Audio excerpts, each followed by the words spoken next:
السلام علیکم ویورز، آپ اس وقت موجود ہیں میرے یوٹیوب چینل ناولز بائی مینال مہر اور میں ہوں آپ کی رائٹر مینال مہر، اور میں حاضر ہوئی ہوں آپ کے لیے اگلی قسط لے کے، یعنی کہ قسط نمبر 105 کا دوسرا حصہ پارٹ 2۔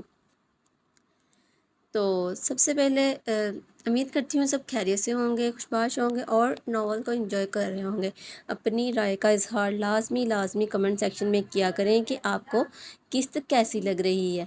اور آج جو ہے آپ لوگوں کی ڈیمانڈ پر میں نے ویر اور فرشتے کا جو پارٹ ہے وہ بھی ایڈ کر دیا ہے۔ کافی لوگ مجھے کب سے ڈیمانڈ کر رہے تھے کہ ویر فرشتے کا کوئی سین ایڈ کروں، ویر فرشتے کا سین ایڈ کروں، تو آج ویر اور فرشتے کا سین ایڈ ہو چکا ہے۔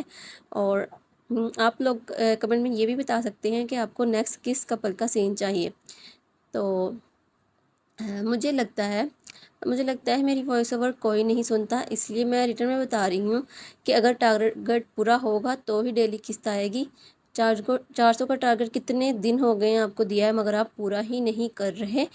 تو اگر ٹارگٹ پورا ہوا تو ڈیلی قسط آئے گی، اگر ٹارگٹ پورا نہیں ہوا تو کل کی بجائے اب پرسوں قسط آئے گی۔ تو بنا دیری کیے ہم لوگ آج کی قسط پڑھنا شروع کرتے ہیں۔ ناول ہے تسیر جان، سیزن 2 آف خمار جنون، اور تحریر ہے مینال مہر، اور قسط نمبر 105 کا پارٹ 2 یعنی کہ دوسرا حصہ۔ الہام دانین کو 8:15 بجے کے قریب لے کر گیا تھا۔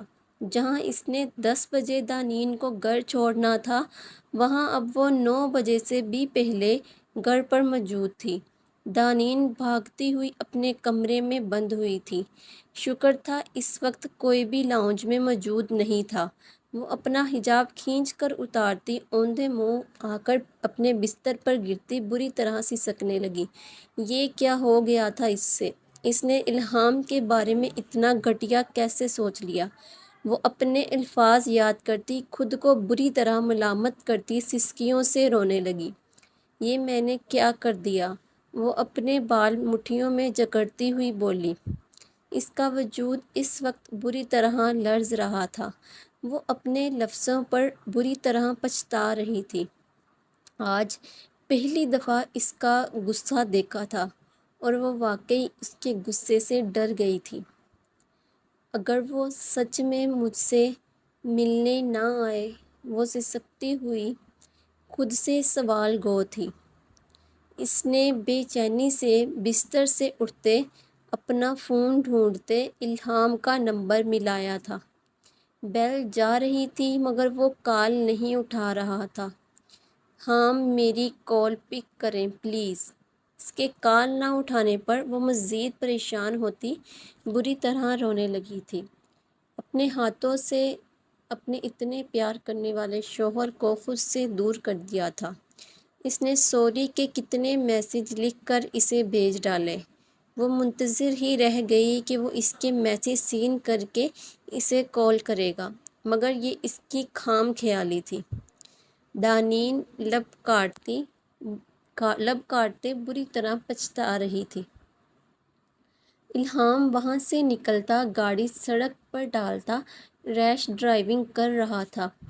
اس کا سوچ کر سر بری طرح سے پھٹ رہا تھا کہ دانین اسے اتنا گھٹیا انسان سمجھتی تھی۔ اس کی آنکھیں غصے سے سرخ ہو رہی تھیں، ہاتھوں کی نسیں بری طرح پھولی ہوئی تھیں۔ کوئی مجھے نہیں سمجھتا، کوئی بھی نہیں، نہ میرا سگا باپ، نہ میری ماں۔ خیر میری ماں تو کبھی میری تھی ہی نہیں، انہیں تو بس اپنا بدلہ پیارا ہے۔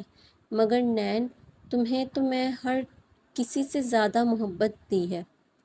کیا تم نے کبھی میرے لمس میں حفظ محسوس کی؟ یار تم نے تو مجھے اتنا گھٹیا انسان بنا دیا۔ وہ سرخ آنکھوں سے لاشعوری طور پر دانین سے مخاطب تھا۔ وہ اس کی خاطر اپنی ساری امپورٹنٹ میٹنگ چھوڑ کر بھی بھاگا آتا تھا۔ وقفے سے اس کا موبائل رنگ ہو رہا تھا۔ وہ جانتا تھا فون کی دوسری طرف کون ہے، مگر فی الحال وہ اس سے بھی بات نہیں کرنا چاہتا تھا۔ اتنی آسانی سے تو میں تمہیں ہرگز معاف نہیں کروں گا، تم نے میرا دل دکھایا ہے۔ الہام اس کے سوری کے میسج اگنور کرتا ہوا بولا۔ اس کی گاڑی آ کر اس کے بنگلے کے آگے رکی۔ وہ تیز قدم اٹھاتا اندر کی جانب بڑھ گیا۔ لاؤنج میں کی گئی ڈیکوریشن دیکھ کر اس کی آنکھیں مزید سرخ ہوئیں۔ آصف، وہ دہاڑتا ہوا اپنے ملازم کو بلا گیا۔ جی صاحب، ایک ادھیڑ عمر کا آدمی تیزی سے اندر آیا۔ آصف، 5 منٹ کے اندر اندر یہ سب صاف کرواؤ، اور ہاں، کھانا سارا پیک کروا کر اپنے گھر لے جانا۔ وہ جاتے جاتے مڑتا ہوا بولا۔ آصف نے جلدی سے اثبات میں سر ہلایا۔ الہام تیزی سے مڑتا اپنے کمرے میں جا کر بند ہوا۔ کمرے میں چھائی معنی خیز خاموشی کو باسل کی آواز نے توڑا۔ کیا کہہ رہی تھی موم کو؟ کہ نہیں نہیں، جیسا آپ کہیں گی ویسا ہی کروں گی۔ باسل اسے گھورتا اس کی نقل اتارتا ہوا بولا۔ اس کی بات پر پارسا نے اپنا لب دانتوں میں دبایا تھا۔ لگتا ہے تمہیں میرا قریب آنا، تمہیں چھونا پسند نہیں۔ تبھی مجھ سے دور بھاگنے کے لیے موم کی ہاں میں ہاں ملا دی۔ وہ اب سنجیدگی سے اسے دیکھ رہا تھا۔ پارسا اس کا ناراض چہرہ دیکھ کر بری طرح بوکھلائی تھی۔ نہیں، میں نے ایسا کب کہا؟ وہ بری طرح اٹکتی ہوئی بولی۔ تبھی تو ہر وقت مجھ سے دور جانے کے بہانے ڈھونڈتی ہو۔ وہ اسے اپنی گرفت سے آزاد کرتا 2 قدم دور ہوا۔ باسل، اس کا یوں دور جانا پارسا کو تڑپا گیا۔ اس کا ناراض چہرہ دیکھتی وہ بری طرح بوکھلائی تھی۔ میں جا رہا ہوں، جب تمہیں میری پرواہ نہیں، میں پاگل ہوں تمہارے پیچھے بھاگا بھاگا آؤں۔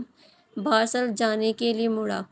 باسل، ایسا مت کریں میرے ساتھ، میرا آپ کے علاوہ کوئی نہیں ہے، میں بھلا کیوں آپ سے دور بھاگوں گی؟ وہ تڑپتی ہوئی اسے پکار گئی۔ اس کی آواز میں آنسوؤں کی آمیزش محسوس کر کے باسل تیزی سے اس کی طرف مڑا۔ یار، میں تو تمہیں تنگ کر رہا تھا اور تم مجھ سے لڑنے کی بجائے رونے بیٹھ گئی ہو۔ وہ اسے سینے سے لگاتا اس کی پشت سے ہلا گیا۔ پارسا مزید اس کے سینے میں سماتی اس کی شرٹ مٹھیوں میں جکڑ گئی۔ اچھا نا، سوری یار، یہ رونا تو بند کرو، وہ اس کے بال سہلاتا نرمی سے بولا۔ باسل نے جھنجھلا کر اس کا چہرہ اپنے سینے سے نکال کر روبرو کیا۔ اس نے پارسا کی روئی روئی آنکھوں کو چوما۔ وہ دیوانہ وار اس کے ایک ایک نقوش کو چومنے لگا۔ پارسا رونا بھول کر اس کی شدتوں پر بری طرح بوکھلائی تھی۔ باسل، وہ اٹکتی ہوئی اس کا نام پکارتی مزید اس کے جذباتوں کو ہوا دے رہی تھی۔ باسل اس کے عارض سے ہوتا ہوا اس کی ٹھوڑی پر آتے وہاں اپنے لب رکھ گیا۔ ٹھوڑی سے ہوتا وہ اس کی شہرک پہ لب جماتا اسے کپ کپانے پر مجبور کر گیا۔ پارسا نے بے ساختہ اس کا کندھا تھاما تھا۔ اتنا ثبوت کافی ہے کہ میں تم سے ناراض نہیں ہوں، وہ اس کے کندھوں کو لبوں سے چھوتا ہوا بولا۔ پارسا نے گہرا سانس بھر کے اس کے سینے پر سر ٹکایا۔ باسل اسے گود میں اٹھاتے بستر پر لے آیا۔ اسے احتیاط سے بستر پر لٹاتے وہ خود اس کے نزدیک بیٹھ گیا۔ پارسا کی بند آنکھوں کو دیکھ باسل نے اس کے چہرے پر پھونک ماری۔ پارسا نے جھٹ آنکھیں کھولی مگر اسے اپنے اتنے قریب محسوس کر کے نظریں جھکا گئی۔ اس کی اداؤں پر پاگل ہوتے باسل نے اس کی سانسوں پر پہرہ بٹھائے اس کی دھڑکنوں کی رفتار کو بڑھایا تھا۔ باسل کی دونوں ٹانگیں بیڈ کے نیچے لٹک رہی تھیں۔ خود وہ اس کے اوپر جھکا، ایک ہاتھ اس کے اطراف میں ٹکائے جبکہ دوسرا ہاتھ پارسا کے ہاتھ میں الجھا تھا جسے وہ مسلسل انگوٹھے سے سہلا رہا تھا۔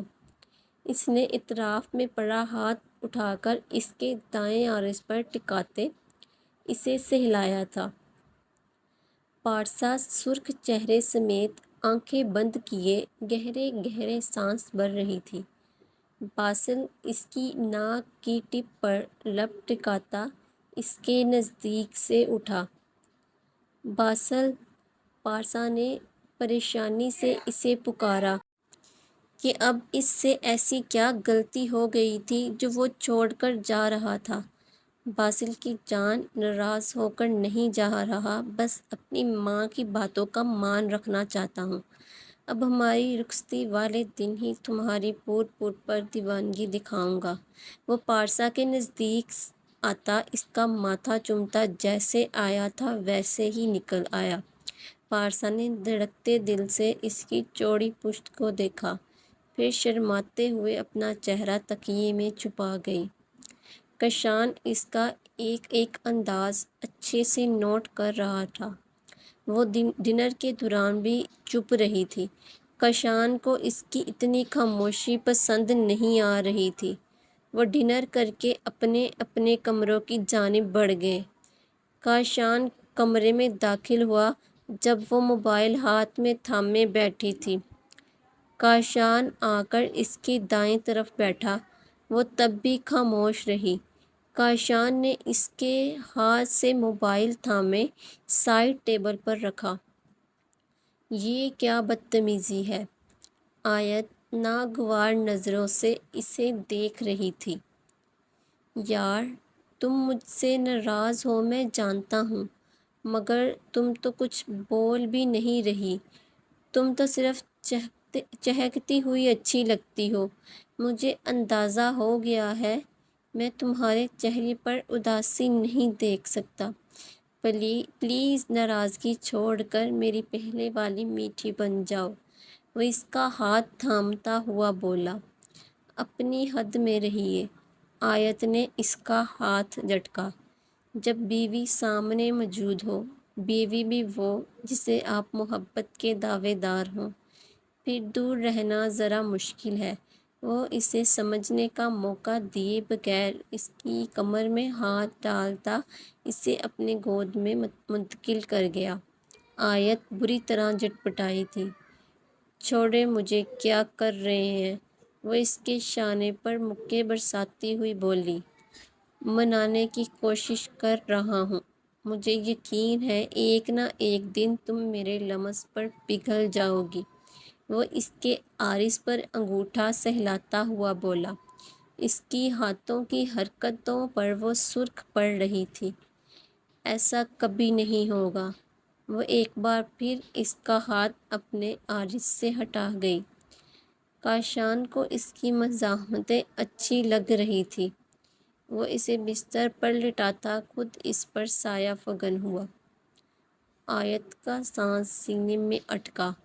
کاشان نے اس کی پھیلی پھیلی آنکھوں پر اپنے لب ٹکائے تھے۔ وہ آنکھوں سے ہوتا اس کے بائیں عارض پر لب ٹکا گیا۔ سوری میری میٹھی سی جان۔ وہ بار بار اس کے عارض کو چومتا اس سے معافی مانگ رہا تھا۔ وہ اس کے دائیں عارض کو اپنی شدتوں سے سرخ کرتا اس کے بائیں عارض پر بھی وہی عمل دہرانے لگا۔ آیت آنکھیں میچ گئی۔ سوری تمہیں اکیلا چھوڑ کر جانے کے لیے، وہ اس کی ٹھوڑی چومتا ہوا بولا۔ سوری تمہارے آنسوؤں کی وجہ بننے کے لیے، وہ اس کی شاہراہ پر لب جماتا ہوا بولا۔ سوری تمہیں میری وجہ سے لوگوں کی باتیں برداشت کرنی پڑی۔ وہ دیوانہ وار اس کے ایک ایک نقوش کو چوم رہا تھا۔ سوری ہر اس تکلیف کے لیے جس کی وجہ میں ہوں۔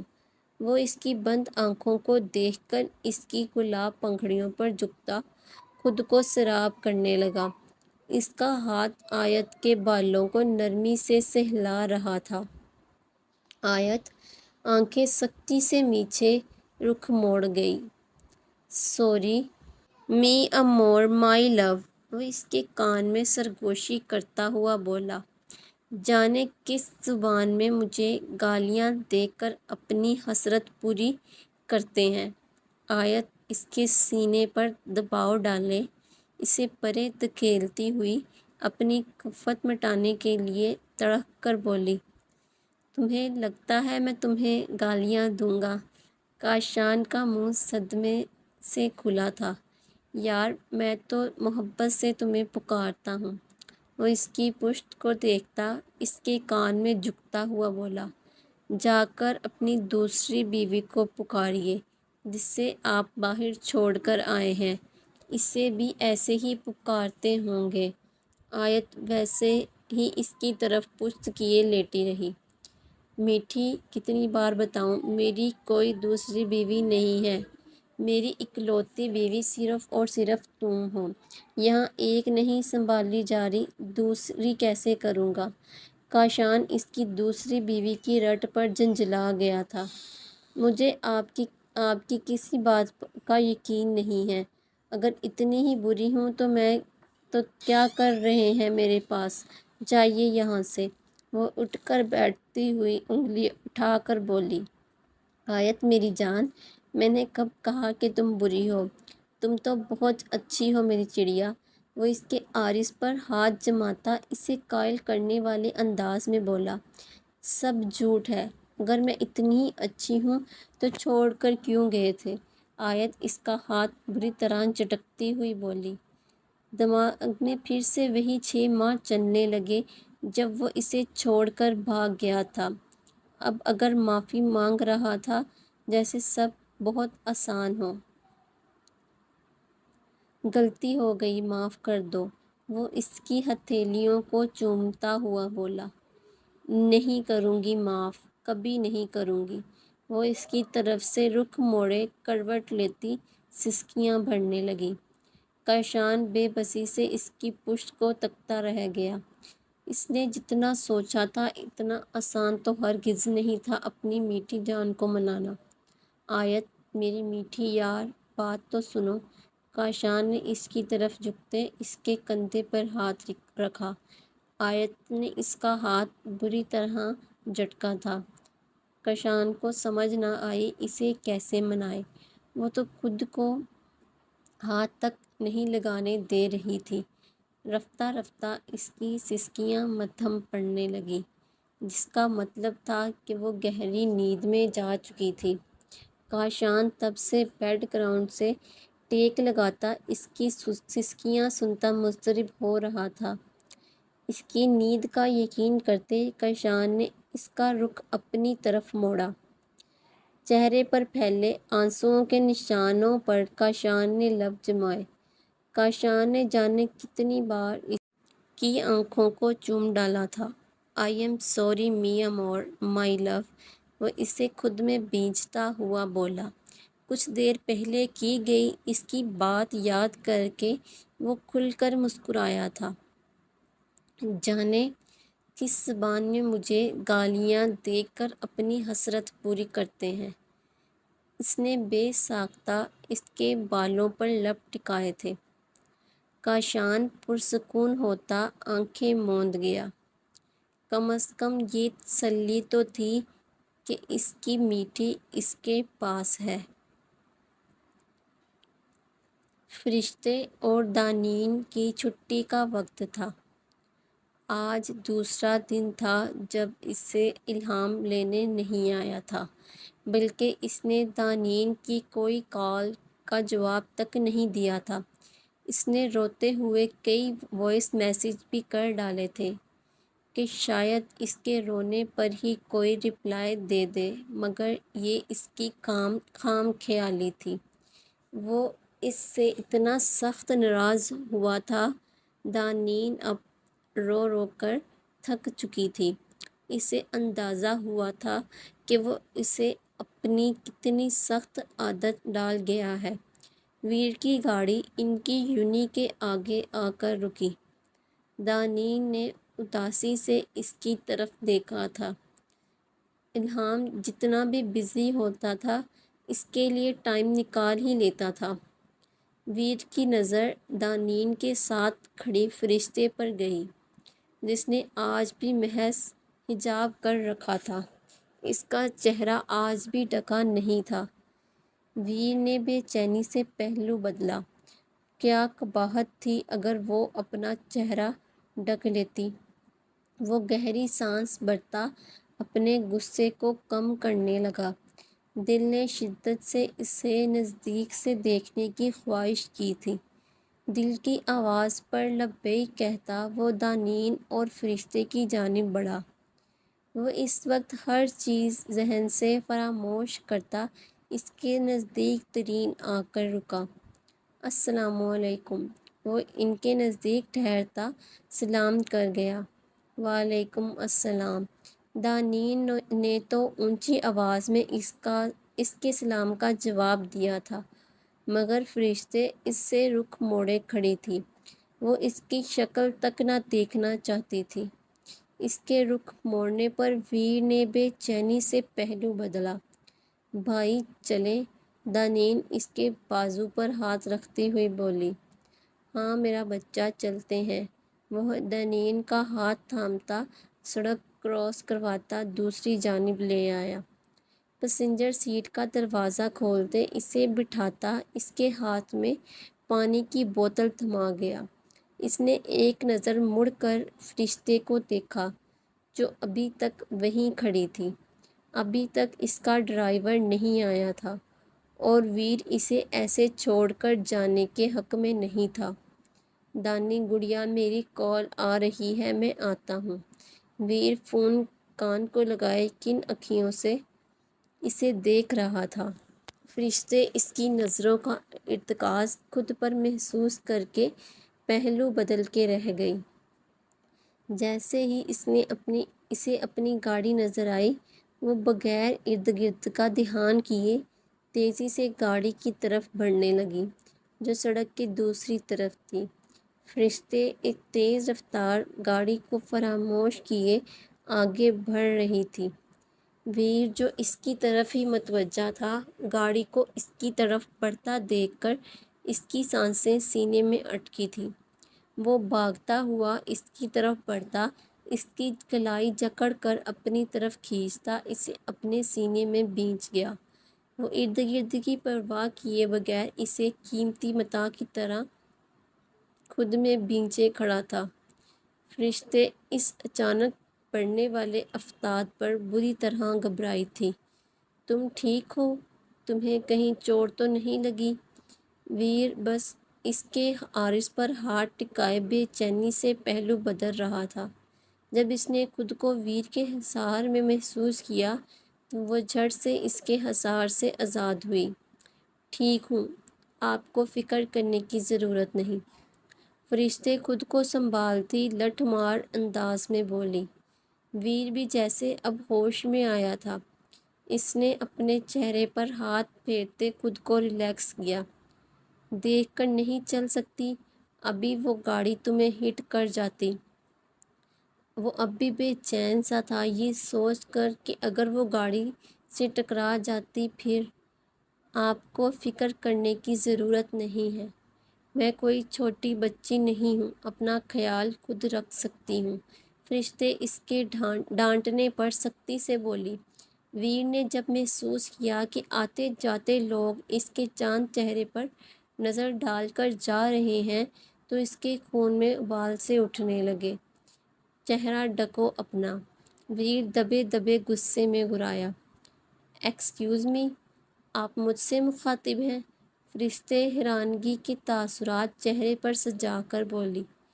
فرشتے کو اس کا یوں خود پر حکم چلانا ایک آنکھ نہ بھایا تھا۔ ہاں تم سے ہی مخاطب ہوں، اب اپنا چہرہ ڈھکو۔ وہ اسے سخت گوری سے نوازتا ہوا بولا۔ کیوں؟ میں کیوں مانوں آپ کی بات؟ آپ کا کوئی حق نہیں ہے مجھ پر اور نہ ہی میں آپ کی بات ماننے کی پابند ہوں۔ وہ اس کی باتوں کا سختی سے جواب دیتی ہوئی مڑی۔ تمہاری بھلائی کے لیے کہہ رہا ہوں، لوگ آتے جاتے تمہاری طرف متوجہ ہو رہے ہیں۔ وہ اس کی کلائی تھامتا دبے دبے غصے میں گرایا۔ آپ کو میرے بھلے برے کے بارے میں سوچنے کی قطعاً ضرورت نہیں ہے، اس کے لیے میرے بابا اور میرے ہونے والے شوہر موجود ہیں۔ اس نے جان بوجھ کر شوہر کا لفظ استعمال کیا تھا۔ ویر کا چہرہ پل میں سفید پڑا۔ اس کی گرفت فرشتے کے ہاتھ پر ڈھیلی پڑی تھی۔